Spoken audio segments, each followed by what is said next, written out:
श्री गणेशाय नमः। प्रणाम दोस्तों, मैं आपका आचार्य पंकज शास्त्री आपका इस प्यारे से कार्यक्रम में हार्दिक अभिनंदन करता हूं, हार्दिक स्वागत करता हूं। मैं आशा करता हूं कि आपको कार्यक्रम बहुत पसंद आता होगा। जो भी मेरे पास जानकारी है, मेरी कोशिश रहती है आप तक मैं उसको पहुंचाऊं। प्रिय दोस्तों, आज हम जो विषय पर बात करने जा रहे हैं वो बड़ा रोचक विषय है कि ज्योतिष के उपाय कैसे काम करते हैं। बहुत से लोग हमें जन्म कुंडली, जन्म पत्रिका दिखाने आते हैं, या आप भी कहीं और भी दिखाने गए होंगे, या कुछ लोग मेरे पास आए होंगे, तो उनके मन में एक संशय भी रहता है कि क्या ज्योतिष के जो उपाय हैं वो काम करते हैं। प्रिय दर्शकों, तो इस संशय का जो उत्तर है वो जितना भी मेरा अनुभव है मैं उसके आधार पर ही आपको बताने का प्रयास करूंगा। प्रिय दर्शकों, जैसा कि हम जानते हैं कि ज्योतिष शास्त्र एक बहुत बड़ा विज्ञान है। इस विज्ञान में हम भूतकाल को, भविष्य काल को और वर्तमान काल को जानने का जो विद्या है वो हमारे को पुराणों में, वेदों में, वो हमें ज्योतिष विद्या ही एकमात्र विद्या है जिसे हम अपने आने वाले समय को, बीते हुए समय को या वर्तमान चल रहे समय के बारे में जान सकते हैं। दूसरी बात, जब हम कुंडली दिखाते हैं, जिस काल में, जिस नक्षत्र में, जिस समय हमारा जन्म होता है, जिस दिन वार को हमारा जन्म होता है, उस समय जो ग्रहों की, राशियों की एवं नक्षत्रों का क्या मूवमेंट है और उसका हमारे जीवन पर जो प्रभाव पड़ता है वो जन्म पत्रिका में बन करके निकलता है। तो हर समय आपको भी पता है कि एक जैसा समय नहीं रहता। तो सुख के दुख पीछे दुख है, दुख के पीछे सुख है। जैसे सूर्य जब उदय होते हैं तो चंद्रमा महाराज अस्त हो जाते हैं, और चंद्रमा महाराज जब उदय होते हैं रात्रिकालीन तब सूर्य महाराज अस्त हो जाते हैं। वैसे ही समय का भी ऐसा ही चक्र है कि कभी कोई ग्रह, कभी हमारी जन्म कुंडली में, जन्म पत्रिका में किसी शुभ भाव में बैठा हुआ ग्रह उसकी दशा में, उसकी अंतरदशा में, उसकी महादशा में हमें फल भी अच्छा ही देता है।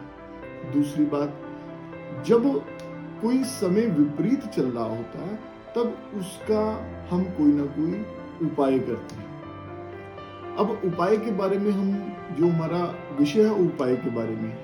उपाय भी कई प्रकार के होते हैं। हम दान के माध्यम से भी उपाय करते हैं, हम जप के माध्यम से भी उपाय करते हैं, हम रत्नों के माध्यम से भी उपाय करते हैं। ये तीन परिस्थितियां होती हैं कि जब आप ज्योतिषीय परामर्श लेने जाते हैं तब आपको बताया जाता है कि आप फलां वस्तु का, अमुक वस्तु का दान कीजिए। आप अमुक वस्तु का दान किसी भी विशेष दिन को कीजिए। आप किसी विशेष मंत्र का जप कीजिए। आप किसी विशेष मंत्र का जप करवाएं या यज्ञ करवाएं। उसके बाद आपको रत्नों के बारे में बताया जाता है। प्रिय दर्शकों, अब ये तो उपाय की बात होगी कि तीन स्टेजेस होते हैं, तीन चीजों के माध्यम से हम उपाय करते हैं। अब उपाय कैसे काम करते हैं ये भी मैं बता रहा हूं। प्रिय दर्शकों, जब हम अपनी कुंडली दिखाने जाते हैं, कहीं पर भी जाते हैं, चाहे कुछ लोग मेरे पास आते हैं, जब आपकी कुंडली को चेक किया जाता है, वो बताते हैं कि आपका फला समय, फला महीना, फला ईयर आपके लिए अनुकूल नहीं है, तब आप कुछ थोड़े समय के लिए सतर्क हो जाते हैं। जो आपको परामर्श दिया जाता है ये भी एक उपाय का ही एक भाग है। आप फिर पूछते हैं कि क्या इस समय जो विपरीत समय है, तो वो आपको बताया जाता है कि आप इस समय ये काम, ये चीज मत खरीदिए, ये कारोबार मत कीजिए, यहाँ पे इन्वेस्टमेंट मत कीजिए। देखिए, वो समय आपका विपरीत है, आपको परामर्श मिल जाता है, तब आप रुक जाते हैं। और बहुत देखिए, ग्रह ने तो अपना काम करना है, लेकिन जो आपका कर्म है, जब आप कुंडली चेक करवाने जाते हैं तो आपको जैसे बताया जाता है तो आप उस समय के लिए रुक जाते हैं, तो आप बहुत बड़े नुकसान से बच जाते हैं। जैसे कि आपको बताया जाता है कि आपका फला ईयर को आपकी शादी हो जाएगी, आपका फला ईयर को आपके ये मास को आपके लिए शुभ है, तो आप उस समय आपका शादी के लिए आपका मतलब रिश्ते भी आने लग जाते हैं, और उस समय आपका जब शादी का योग चल रहा होता है, शादी भी हो जाती है। तो दोस्तों, जब हमें किसी चीज के बारे में पता है, आपको एक एग्जाम्पल के द्वारा उपाय के बारे में मैं बताता हूं। हमें पता है कि ठंडी वस्तुओं का सेवन करने से हमारा गला खराब हो जाएगा, तब हम जब इतना ज्ञान है तब हम वो काम नहीं करते कि हम ठंडी वस्तु का सेवन करेंगे तो हमारा गला खराब हो जाएगा। वैसे ही हमें ज्योतिष में भी पहले ही पता लग जाता है कि हमारा इस समय, ये समय, आने वाला समय खराब है, तब हमें ये काम नहीं करना, तब हम रुक जाते हैं।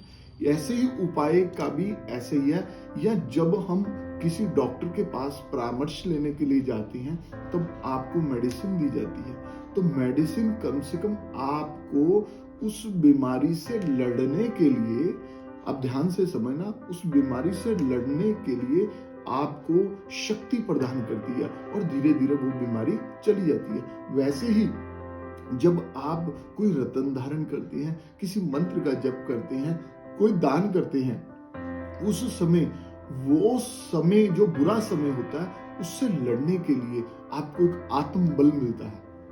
और देखिए, जब तक वो समय खराब है, उस समय काल में जो भी आप उपाय करेंगे, तीनों कंडीशनों में जो भी आप कुछ करेंगे, उसमें आपको उस चीज के साथ लड़ने के लिए एक शक्ति प्रदान करता है, जिसको हम उपाय बोलते हैं। बहुत से लोगों हमारे पास आते हैं, वो खाली प्रेडिक्शन ले लेते हैं, उपाय नहीं भी करते, और बाद में कहते हैं कि आपकी प्रेडिक्शन, या किसी के पास भी जन्म कुंडली दिखाते हैं, उनको बोलते हैं कि आपकी प्रेडिक्शन बिल्कुल ठीक थी, ये समय मेरे लिए खराब था या अच्छा था, या मेरे लिए ये समय आपने सामान्य बताया था, वो सारी चीजें हो जाती हैं। और वैसे ही यदि प्रेडिक्शन ऐसी सही रहती है, तो वैसे ही जब हम उपाय करते हैं, उसका फल हमें मिलता है। दोस्तों, उपाय एक कर्म है, और कर्म हम करते हैं, उसका फल भी हमें जरूर मिलता है। ये कुछ अदृश्य चीजें होती हैं जिसको हम देख नहीं सकते, और इसको अनुभव ही किया जाता है, और ये आपको सकारात्मक तौर पर, मैं बार बार बोलता हूँ, विश्वास के साथ सकारात्मक तौर पर जब हम किसी चीज को बड़े मन से करते हैं, तो उसका परिणाम भी और आपको अच्छा ही मिलता है। और दूसरी बात, उपाय आपको आत्मबल प्रदान करता है, आपको शक्ति प्रदान करता है, उस देश काल परिस्थिति में जो आपके लिए खराब है, उसमें उससे लड़ने के लिए आपको एक बल प्रदान करता है। तो दोस्तों, ग्रह, नक्षत्र, राशियां, इनका हमारी जन्म कुंडली में जो है, उसका हमारे जीवन पर बहुत प्रभाव पड़ता है। ज्योतिष एक बहुत बड़ा महासागर है, इसको समझने के लिए बहुत, मैं ये समझता हूँ, मैं तो एक विद्यार्थी हूँ, मैं तो जितना पढ़ता हूँ, मेरा एक प्रयास रहता है कि आप लोगों की सेवा करूँ। तो हमारी यही कोशिश रहती है कि आपकी कोई भी समस्या है, कोई आपका प्रश्न है, उसका जितना भी हो सके मैं उसका समाधान करूं, उसका आपको उत्तर दूं। तो बाकी उपाय को समझने के लिए, उपाय को करने के लिए आपको सबसे पहले एक तो सकारात्मक होना पड़ेगा, दूसरा आपको विश्वास के साथ उसको समझ करके आपको करना पड़ेगा। तो निश्चित तौर पर आपको उसका लाभ भी मिलेगा। तो प्रिय दर्शकों, मैं आगे भी कोई ना कोई चीज के बारे में आपको जरूर बताऊंगा। आशा करता हूँ ये कार्यक्रम आपको बहुत अच्छा लगा होगा, और आज इसको आप शेयर जरूर कीजिए, लाइक कीजिए, और किसी की हेल्प जरूर कीजिए। यदि किसी को किसी प्रकार की ऐसी अपने जीवन में कोई कष्ट है, उपाय के माध्यम से उसको बल प्रदान कीजिए, उसका जीवन सफल हो और ईश्वर की कृपा से आपका भी कल्याण हो और सभी का कल्याण हो, मैं यही आशा करता हूँ। तो दोस्तों, आपसे इस कार्यक्रम के माध्यम से आज मैं विदा लेता हूँ। आशा करता हूँ आपको ये पसंद आया होगा। धन्यवाद।